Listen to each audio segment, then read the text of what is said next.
오늘 우리에게 주시는 하나님의 말씀은 마태복음 22장 34절로 40절까지의 말씀입니다. 예수께서 사두개인들로 대답할 수 없게 하셨다 함을 바리새인들이 듣고 모였는데 그 중에 한 율법사가 예수를 시험하여 묻되 선생님, 율법 중에서 어느 계명이 크니이까? 예수께서 이르시되 내 마음을 다하고 목숨을 다하고 뜻을 다하여 주 너의 하나님을 사랑하라 하셨으니 이것이 크고 첫째 되는 계명이요 둘째도 그와 같으니 내 이웃을 내 자신과 같이 사랑하라 하셨으니 이 두 계명이 온 율법과 선지자의 강령이니라. 아멘. 오늘 우리 함께 나눌 말씀의 제목은 하나님께 소망을 두는 삶입니다. 우리가 지난 시간에 걸쳐서 하나님께 소망을 두라, 하나님의 소망을 품으라 라는 말씀의 제목으로 하나님께 소망을 둔 삶에 대해서 함께 묵상해 보았습니다. 그렇다면 정말 하나님께 소망을 두는 인생은 어떤 삶일까? 라는 질문에 오늘은 성경적인 답을 찾아보고자 합니다. 하나님께 소망을 두는 삶은 과연 무엇일까? 한 주간 묵상을 통해서 하나님께서는 제게 말씀을 가르쳐 주셨습니다. 하나님께 소망을 두는 삶은 하나님께 나의 온 마음과 생각을 드리는 삶이라는 것을 깨닫게 해주셨습니다. 우리가 어딘가 소망을 둔다는 것은 어떠한 상황과 처지에서도 그것을 신뢰하고 또 나의 최우선 순위에 둔다는 것을 뜻합니다.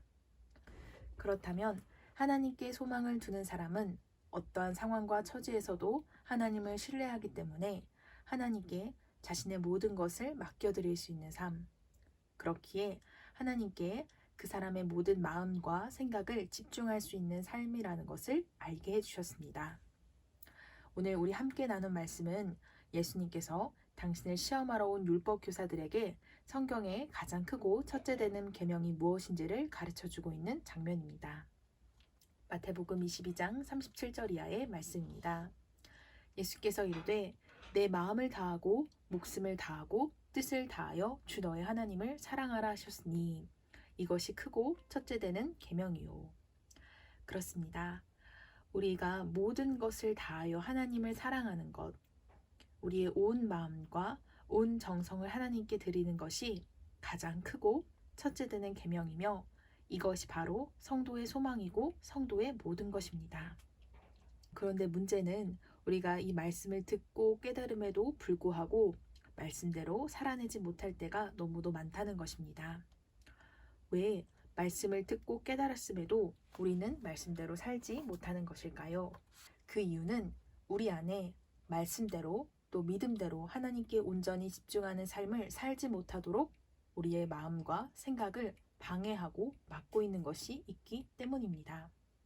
그렇다면 우리가 하나님께 온전히 집중하지 못하도록 방해하는 것들이 무엇일까요? 요한일서 2장 15절 이하의 말씀입니다. 이 세상이나 세상에 있는 것들을 사랑하지 말라.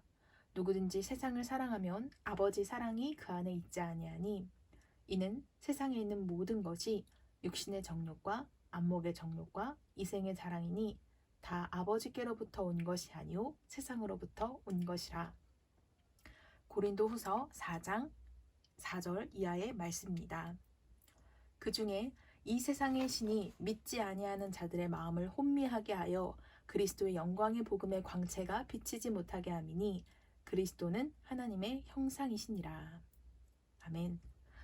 우리가 말씀대로 믿음의 고백대로 살지 못하게 막고 있는 것은 이 세상의 영, 즉 세상으로부터 온 영으로 인함입니다. 그렇다면 세상으로부터 온 영들은 어떠한 것이죠? 요한일서의 말씀처럼 육신의 정욕과 안목의 정욕과 이생의 자랑을 말합니다.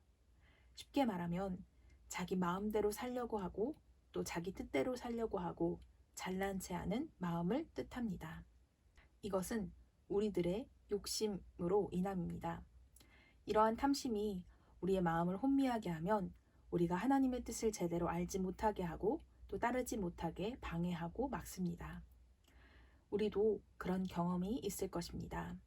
분명 부모님께서 또 어른들이 그 일을 하는 것이 좋지 않다는 것을 말해주었고 우리도 알고 있지만 우리가 하고 싶은 그 욕심된 마음이 너무 커서 기어이 해내고 말고 후회했던 경험.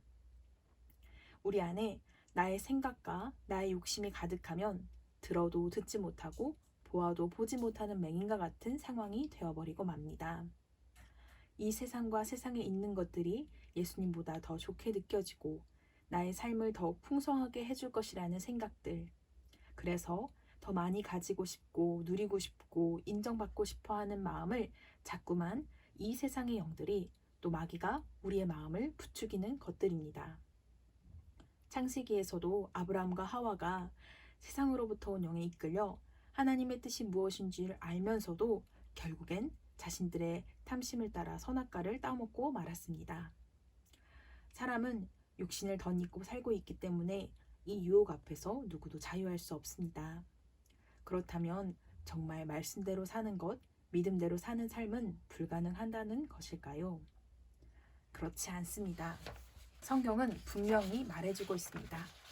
빌립보서 4장 11절 이하에 사도 바울의 고백이 나옵니다. 내가 궁핍함으로 말하는 것이 아니니라.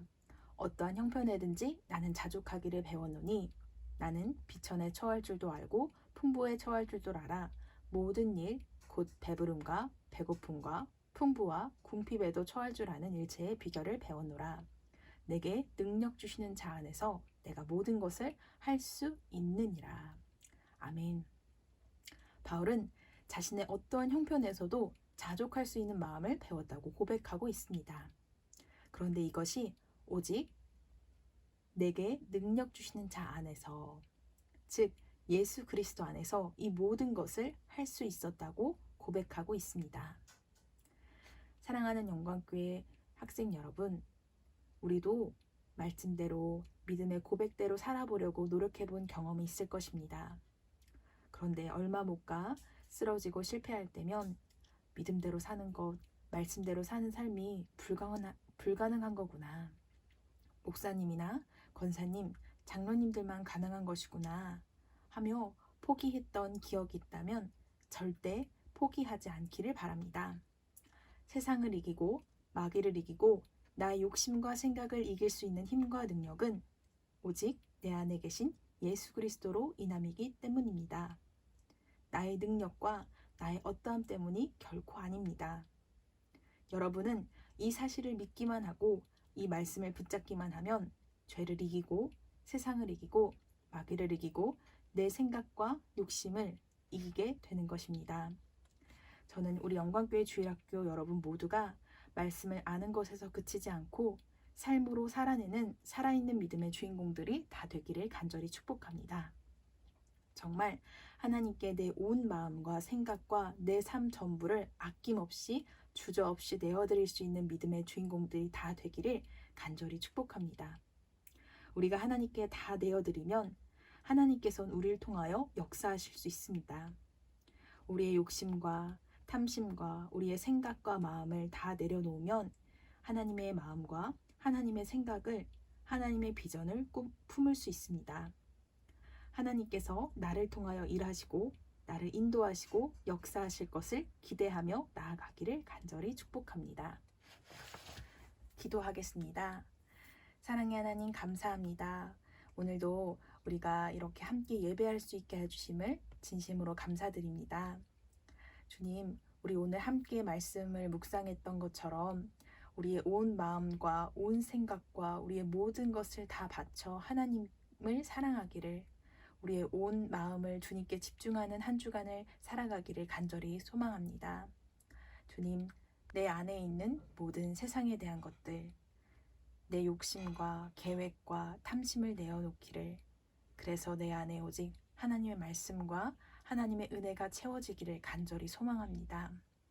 나를 통하여 하나님께서 일하시고 나를 통하여 역사하시는 그런 귀하고 복된 은혜가 우리 여러분 모두에게, 우리 아이들 모두에게 임하기를 간절히 소망하며 예수 그리스도의 이름으로 기도드렸사옵나이다.